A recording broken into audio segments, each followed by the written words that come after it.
Dila obe rido yani comment on dit ça akpowabe adomenyo. Bénédiction. Hein? Bénédiction, voilà, on peut dire ça aussi. Akpowabe adomenyo. Même sokudo enuyanya ba be godia olakpowabe adomenyo, olakpowabe bénédiction le kodo. De telle manière que ma olakba yero so wunere. Non.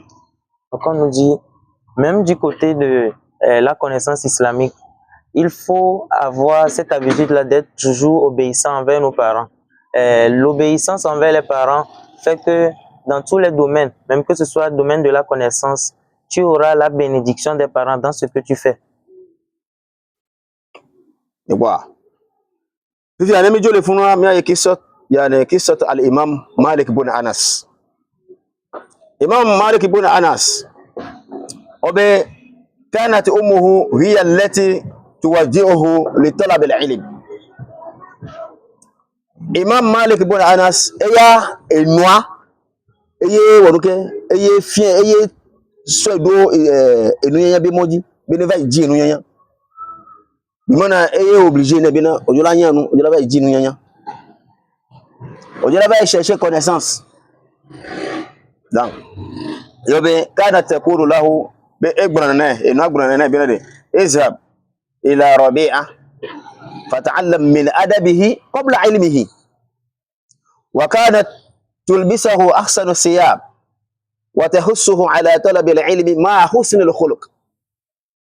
إذن إبرانا مالك فيا بن أنس بن yi Rabi'a bo Rabi'a eyin enuyala le game ni kwa be ne va ikpla ebe adab bi mana ebe éducation kengboy bakpla ebe enunyanya funu ale na mi benere ne evile eviwa oja so edo madrasa me alo sukulu me a ojo la po teacher ke oja confier no alpha ke oja confier view no ese alpha won de odo echan do adaba edo respecta edo éducation bonne éducation a ni quoi ojo la po côté won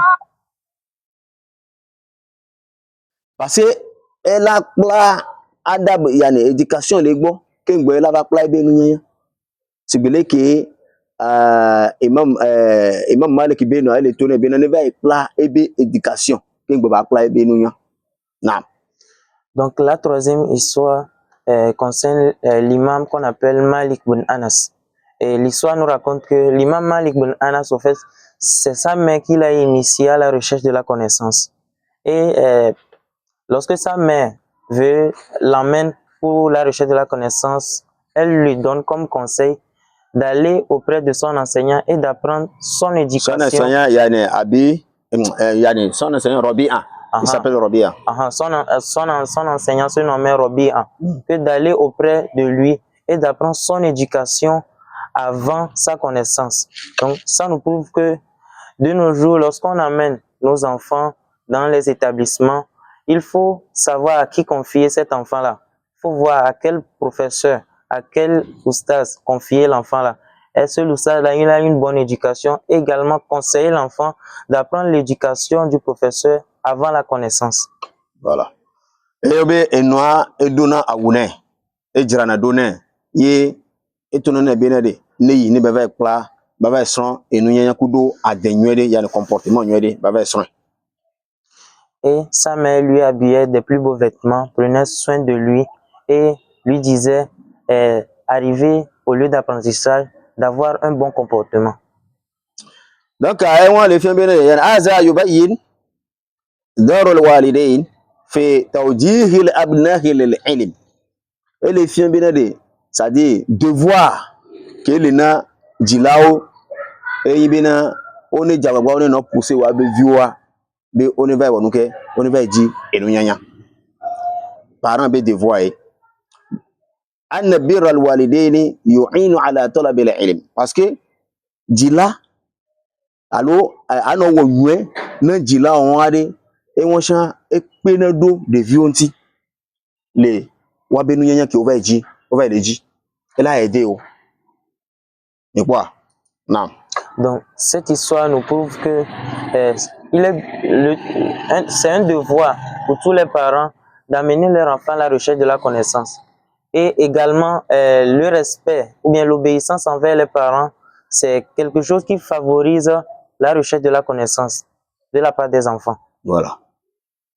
Les médias les font Imam Bukhari be kisome be iswame Imam Bukhari obe faqad basarahu fi sigarihi fakanat yani ummihi tad'u lahu kathiran e won shamia so le fun lo mi o jila wa jebe mi ano wado na mi abebi osubo parce que obe Imam Bukhari so vi feme ye mawu yira ekudo enu yanya mawu bobo nu yanya ne mawu ne ilimi so ebe vi feme obe parce que nkentio parce que enua e wona dua ne subo gasi agame.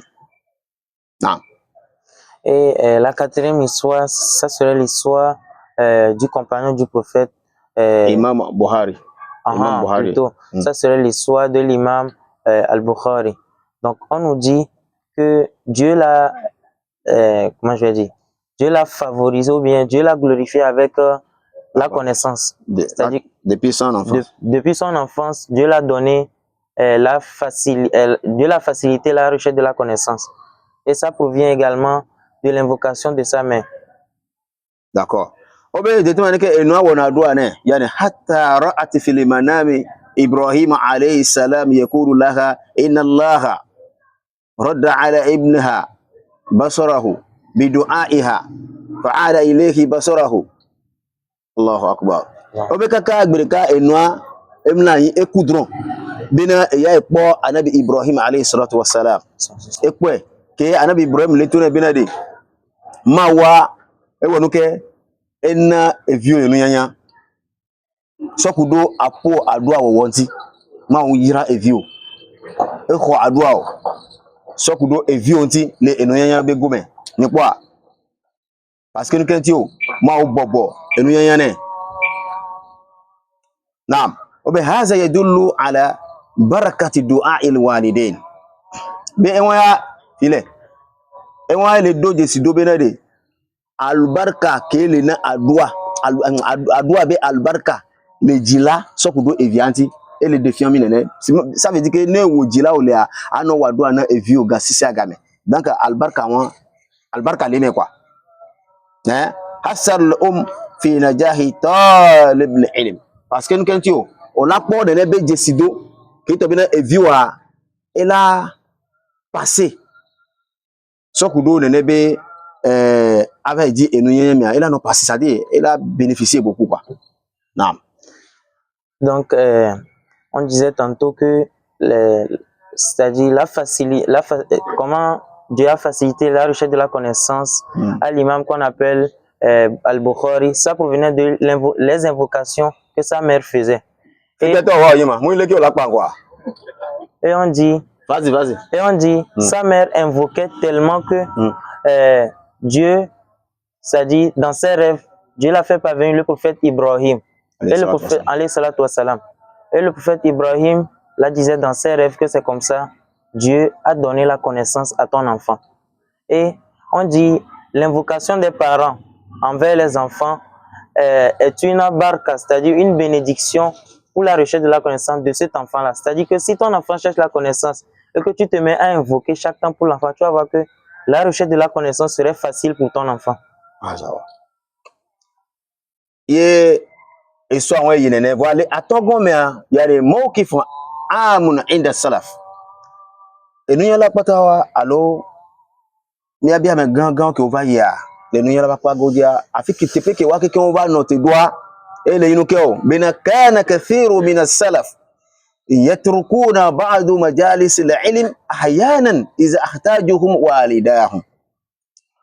Obe parce que amesubo le enunya lao ke ova yi odomea savon ke ova yi a obena otanati ya apa de ka le wadomea pardon otanati apa de ka le enunya die bejiji gabume c'est tardine wa jilawa ohian ne wa jila ohian wa otanati nenebe enunya la ba pagoji le gabo be na la bayi sur autre parasite, c'est-à-dire